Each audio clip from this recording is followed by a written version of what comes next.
वृंदावन की गलियों से गुजरता हुआ क्रूर का रथ मथुरा की धूल भरी सड़कों पर आ पहुंचा।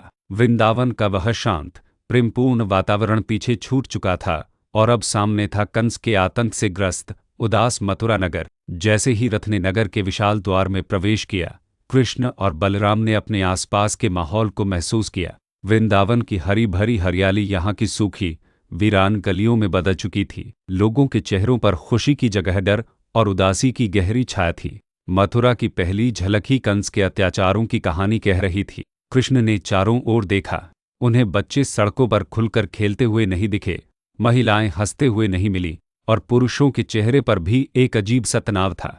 ऐसा लग रहा था मानो पूरे नगर पर एक भयानक चुप्पी छाई हुई हो। रथ आगे बढ़ा और दोनों भाइयों ने तय किया कि वे सीधे कंस के महल जाने के बजाय नगर का भ्रमण करेंगे।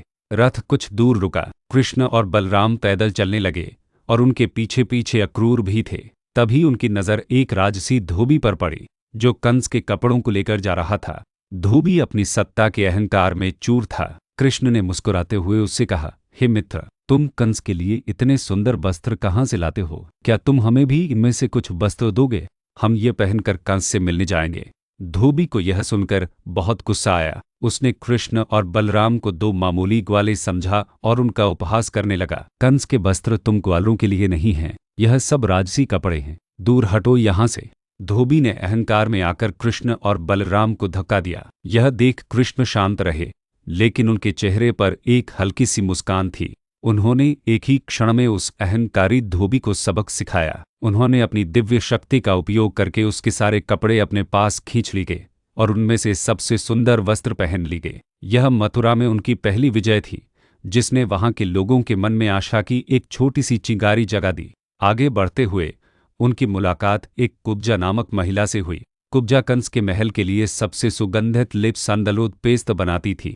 वह अपने शरीर की बनावट से बहुत दुखी थी। उसकी पीठ मुड़ी हुई थी और वह बहुत निराश थी। जब उसने कृष्ण और बलराम को देखा तो उनके दिव्य सौंदर्य से मंत्रमुग्ध हो गई। कृष्ण ने उसकी दुख भरी कहानी सुनी और उसके पास गए। उन्होंने अपनी दिव्य शक्ति से उसके चेहरे को ऊपर उठाया और अपने हाथों से उसकी पीठ को छुआ। कृष्ण के स्पर्श मात्र से कुब्जा का शरीर सीधा हो गया और वह एक सुंदर युवती में बदल गई। कुब्जा के चेहरे पर पहली बार एक सच्ची आनंदित मुस्कान थी। उसने कृतज्ञता से दोनों भाइयों को अपने सबसे अच्छे सुगंधित लेप भेंट की गए। कुब्जा का जीवन बदल गया था और उसने महसूस किया कि यह कोई साधारण ग्वाले नहीं, बल्कि स्वयं भगवान थे।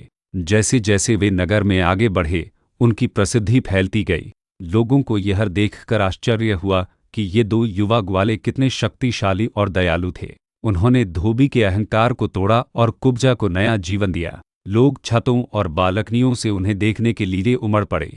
उनकी आंखों में अब डर के साथ साथ उम्मीद भी थी।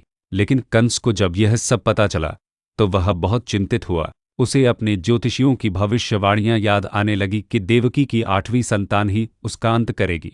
उसने सोचा कि उसके सारे षड्यंत्र विफल हो गए हैं और अब उसे स्वयं ही इन दोनों भाइयों का सामना करना पड़ेगा। कंस ने उनके रास्ते में एक और बाधा खड़ी की। उसने अपने सबसे ताकतवर और मदमस्त हाथी कुवलयापीड़ को नगर के मुख्य द्वार पर खड़ा कर दिया, जहां से कृष्ण और बलराम को गुजरना था। जब कृष्ण और बलराम वहां पहुंचे तो उन्होंने देखा कि हाथी अपनी शक्ति के अहंकार में चूर था और वह लोगों को डरा रहा था। कृष्ण ने कुवलयापीड़ को चुनौती दी। हाथी ने कृष्ण पर हमला करने की कोशिश की, लेकिन कृष्ण ने अपनी फुर्ती और शक्ति से उसके हर वार को विफल कर दिया। पलक झपकते ही कृष्ण ने कुवलयापीड़ को उठा लिया और उसे मार डाला। यह घटना मथुरा के लोगों के लिए एक बड़ा चमत्कार थी। उनके उद्धारकर्ता आ चुके थे।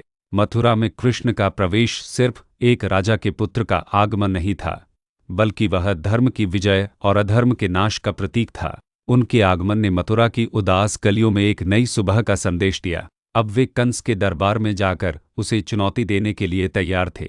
यह कहानी मथुरा में धर्म की स्थापना और कृष्ण के कर्तव्य की ओर उनके पहले कदम को दर्शाती है।